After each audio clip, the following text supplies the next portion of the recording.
Problems we're all experiencing, he writes now.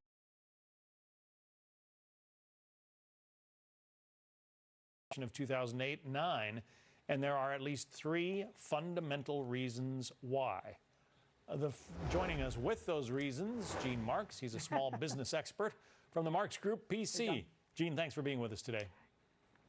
Yeah, I'm happy to be here, and thanks for having me on. And yeah, you know, there are some fundamental differences, and if you're running a small business, or if you know somebody running a small business, you have to keep this in mind. This is definitely a short-term thing. This is not like it was back in 2009, where people were really scared as to how long this thing was going to last. There is plenty of credit available, and I'll get back to that in a minute. But right now, I had 6 of my clients call me up and say that their banks proactively called them asking, how can we help? That's not something that we saw back in 2009 either, so there is credit that's out there.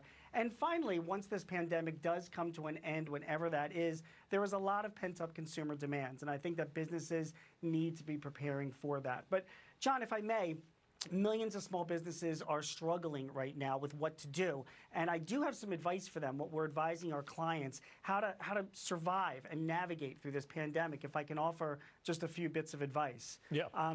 Number 1, go to the Small Business Administration's website. It's SBA.gov.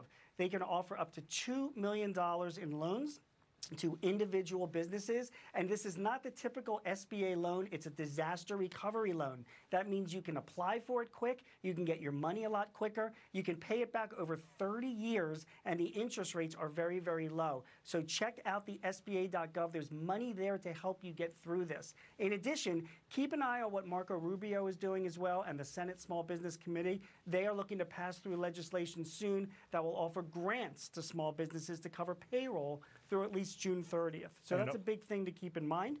Also, Go ahead, I'm sorry. Also worth reminding our viewers to try and support those businesses in their communities that are still open and have not been ordered to close.